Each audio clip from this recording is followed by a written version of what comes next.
Hello, I'm Gusta Johnson. I'm part of the Carnegie Council. The Carnegie Council has been around for almost 100 years.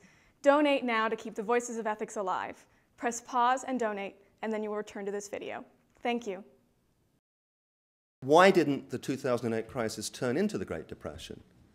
Well, there were two very large responses by federal government. One was the Obama stimulus plan, and I may be the only self-professed Keynesian who thinks that that was not a good idea. And the other response was from Ben Bernanke, and for me, Ben Bernanke was the white horse here charging in to save the day. And it wasn't only the Fed, but the Bank of England, the European Central Bank, all of these institutions entered into a new, very creative kind of monetary policy called quantitative easing. And what that involved is, traditionally, central banks have held only very safe assets. They've held, in the United States, the Fed has held 3-month Treasury bills on its balance sheet. And the liabilities side of the Fed is the money supply.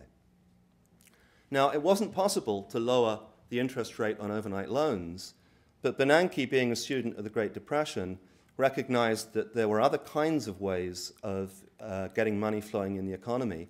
And he bought the assets of Freddie Mac and Fannie Mae, mortgage-backed securities, and that is largely responsible for the fact that long-term interest mortgage rates are now lower than they've ever been historically.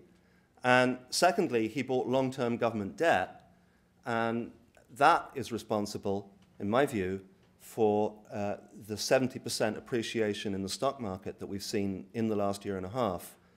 And as wealth has slowly started to recover, so consumption did not fall as much as it might have done, investment is now beginning to flow back into the economy.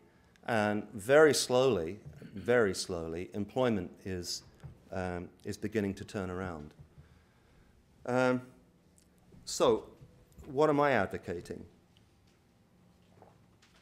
Well, I'd like to see much more, a large extension of policies much like the quantitative easing policy.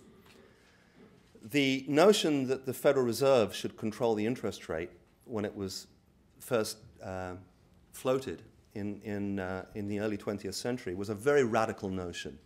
And the notion that government should be controlling a price. But now it's accepted, and it turns out to have been a very successful policy.